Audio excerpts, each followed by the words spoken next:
Hi hello నమస్తే, నేను మీ Kittu. Welcome to 100 TV. Liquor కేసులో అరెస్ట్ అయిన కవిత గారు రైస్ అవెన్యూ కోర్టులో హాజరు కాబోతున్నారు. ఆమె ఎందుకు హాజరు కాబోతున్నారు, అసలు ఆమెకి బెయిల్ లభిస్తుందా లేక ఇంకా ఎన్ని రోజులు ఆమె జైల్లో ఉంటది అనే విషయాల గురించి మనతో చర్చించేందుకు ప్రముఖ Congress senior leader, all India SC ST ఐక్యవేదిక జనరల్ సెక్రటరీ అయినటువంటి ముంజగల్ల విజయ్ కుమార్ గారు మనతో ఉన్నారు. ఆయనతో మాట్లాడదాం. నమస్తే విజయ్ కుమార్. నమస్తే అండి. కవిత గారు అరెస్ట్ అయ్యారు. ఇప్పటికే అది చాలా రోజులైంది ఆమె అరెస్ట్ అయ్యి. ఆమెకి బెయిల్ వస్తుందా రాదా, అసలు ఇంతకీ ఆమె హైదరాబాద్ చేరుకుంటుందా లేదా అండి? ఇప్పుడు గత మన ఈడీ కేసులు కానీ సిబిఐ కేసులలో చాలా సార్లు మనం చూసుంటాం. విచారణ జరుగుతుంటే చాలా రోజులు ట్రయల్ జరుగుతుంటాయి. ఎందుకంటే పూర్తి వాళ్ళ యొక్క జరిగిన నేపథ్యం ఏంది, అసలు ఏం జరిగింది అంటే, ఒక చట్టం ఏమంటుంది అంటే, ఒక నేరస్తులకు శిక్ష పడితే ఓకే, కానీ నేరం చేయని వానికి శిక్ష పడితే మాత్రం చట్టం ఒప్పుకోదు. కాబట్టి ఆ చట్టాన్ని ఏదైతే ఉందో అది పూర్తిగా విచారణ జరిగి ఒక నిర్దోషికి వాళ్ళ మీద శిక్ష పడకుండా చూసే బాధ్యత మన కోర్టులకు చట్టాలకు ఉన్నది. కాబట్టి ఆ నేపథ్యంలో ఆమెను విచారిస్తున్న క్రమంలో అనేక దీంట్లో వందల మంది సాక్షులు, వందల మంది దీంట్లో ఇన్వాల్వ్మెంట్ అయి ఉన్నారు. కాబట్టి వాళ్ళందరినీ ఒక్కొక్కరిని విచారిస్తారు. కాబట్టి భారతదేశంలో సిబిఐ ఈడీ కేసులు చాలా రకాల కేసులు, కొన్ని వేల కేసులు ఉన్నాయి. ఈమె టైం వచ్చినప్పుడు ఆ విచారణకు వస్తుంది. ఆ ట్రయల్ టైం ఎప్పుడైతే ఇస్తారో వాళ్ళకి మళ్ళీ విచారణకు రావాల్సిన సమయం ఉంటుంది, వాళ్ళు వస్తారు. దాని లోపల ఈమె ఎక్కడైతే బయటకు వెళ్తే సాక్ష్యాలను తారుమారు చేస్తారనే ఉద్దేశంతో ఆల్రెడీ ఒక పిటిషన్ వేసి ఉంటారు. ఎవరు? ఈడీ వాళ్ళు, సిబిఐ వాళ్ళు.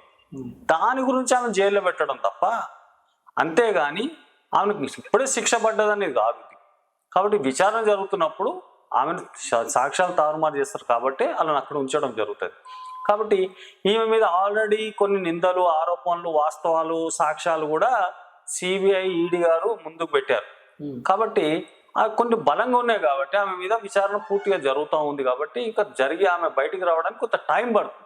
కాబట్టి ఆమె ఏం చేస్తుందంటే ప్రతిసారి బెయిల్కు ప్రయత్నం చేస్తూ ఉంది. కానీ అదే ఆమె నేనేం కోరుకుంటున్నాను, అపీల్ చేస్తున్నానంటే, మీరు సిబిఐ ఈడీ కోర్టులతో సహకరించండి. ఎందుకంటే మీరు నిర్దోషి అని చెప్పుకున్నప్పుడు మీరు నిజంగా ఒక అగ్ని పరీక్ష లాంటిది ఒక వ్యవహారం ఉన్నప్పుడు మీరు నిలబడండి. అంతేగాని మీరు బెయిల్ తీసుకొని బయటికి రావడానికి అవసరం ఏముంది? ఎందుకు సాక్ష్యాలు తారుమారు చేయడాన్ని వాళ్ళకి ప్రభుత్వం ఎప్పుడైతే కోర్టులు దాన్ని భావిస్తున్నదో అప్పుడు మీరు దాన్ని ఎందుకు అది చేస్తున్నారు? కాబట్టి కోర్టు ఏదైతే చెప్తున్నదో దాని విచారణకు ఎదుర్కోవడానికి సిద్ధంగా ఉండండి. కాబట్టే దాని గురించి బెయిల్ ఇవ్వట్లేదు. కానీ యాక్చువల్లీ చూస్తే మాత్రం వీళ్ళు, ఈ కుటుంబం కూడా మామూలు కాదు. సాక్ష్యాలను కూడా తారుమారు చేసే నైపుణ్యం వీళ్ళకు ఉన్నది. ఎందుకంటే గతంలో వీళ్ళు ఎన్ని అవాంఛనాలు చేసి రాష్ట్రాన్ని ఎన్ని విధాలుగా కష్టాలు పెట్టారు. కాబట్టి వీళ్ళే మామూలు గారు. కాబట్టి కోర్టు నమ్మి వీళ్ళకి బెయిల్ ఇవ్వట్లేదు. కాబట్టి తప్పకుండా ఇంకా చాలా రోజులు ఆమె మీద విచారణ జరుగుతూ ఉంటుంది. జరిగిన తర్వాత పూర్తిగా ఈమె నేరంలో కూరుకుపోయింది అనేది ప్రజలందరూ కూడా భావిస్తూ ఉన్నారు. ఎందుకంటే ఆ సాక్ష్యాలు అలా కనబడుతున్నాయి. ఎందుకంటే ఆమె గతంలో ఈ రాజకీయ జీవితంలోకి వచ్చే ఒక బ్యూటీ పార్లర్ నడిపించుకునేది. ఆమె వాళ్ళ నాన్నగారు రాజకీయాలకు ముఖ్యమంత్రి కాకముందు ఒక చిన్న బ్యూటీ పార్లర్ సికింద్రాబాద్లో ఎక్కడో నడిపించుకునేది ఆమె.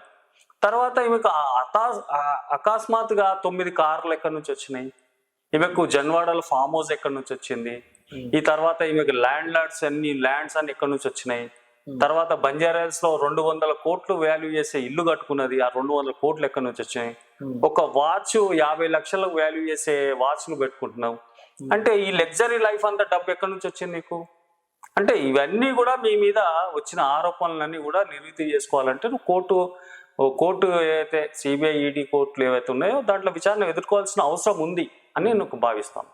కాకపోతే బీఆర్ఎస్ అభ్యర్థులు కానీ బీఆర్ఎస్ లీడర్స్ కానీ ఏమంటున్నారంటే, దీని వెనక రేవంత్ రెడ్డి గారి దగ్గరుండి బీజేపీతో కుమ్మక్కై కవిత గారిని కావాలనే జైల్లో పెట్టారని ఆరోపిస్తున్నారు. దీనికి మీరేమంటారు? ఇక మాకేం పని లేదు. మాకు ఇక్కడ పరిపాలన చేసుకోమని ప్రజలు మాకు అధికారం ఇచ్చినప్పుడు మా పని మేము చేయాలా. వీళ్ళెంబడి పడితే మాకేమొస్తుందండి? అది ఇప్పుడు ప్రభుత్వ ఏజెన్సీలు ఉన్నాయి, ఈడీ ఏజెన్సీలు ఉన్నాయి, సిబిఐ ఏజెన్సీలు ఉన్నాయి, ఇంకా ఇతర ఏజెన్సీలు ఉన్నాయి. వాళ్ళ పని వాళ్ళు చేస్తున్నారు, ఎవరి పని వాళ్ళు చేస్తున్నారు. ముఖ్యమంత్రి గారికి రాష్ట్రంలో ఇచ్చిన హామీల మీద చిత్తశుద్ధి ఉంది. హామీలు నెరవేర్చడానికి నిరంతరమైన 16 గంటలు పనిచేస్తా ఉన్నాడు.